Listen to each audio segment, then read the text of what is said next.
San Francisco Fed Mary Daly tells CNBC, you were talking about tapering. Clarida, it may well be that in coming meetings we'll be at the point where we begin discussing scaling back the pace of asset purchases. You told me we'd have that and the market would stand up and the 10-year would be at 155. You said what?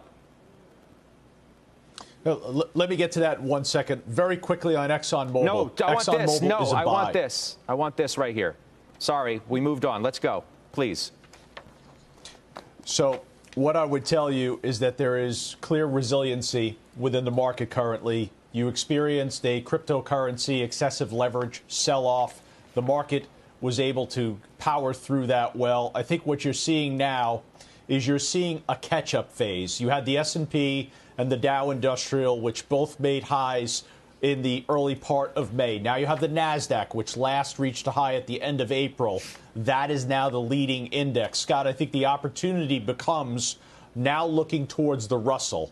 I said on Monday, I think the market moves sideways with opportunity. The opportunity is lean towards the Russell and small caps.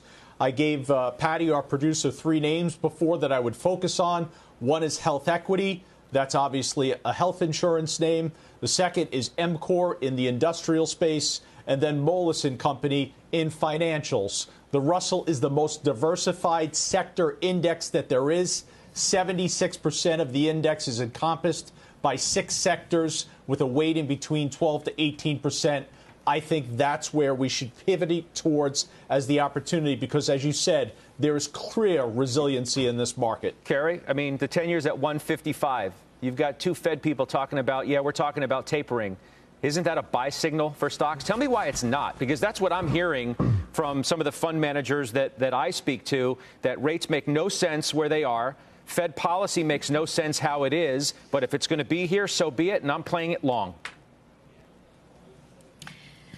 Well, we're believers that the economy is growing in a very, very strong way right now. And I think what's going on with rates is that that's a signal, if they can taper, that we're growing at 6 to 7% this quarter, and who knows about next quarter, that we don't need that kind of soft policy to boost the economy. It's a very, very bullish signal for the economy, and the translation is that stocks can keep going higher. I think that the growth stocks have shown over the last 10 days that they can power through all of these sort of, psyche to just own reopening, just own cyclicals. If you look at a group of names that are growth names, Twilio, PayPal, Facebook, and Google, those are names we own.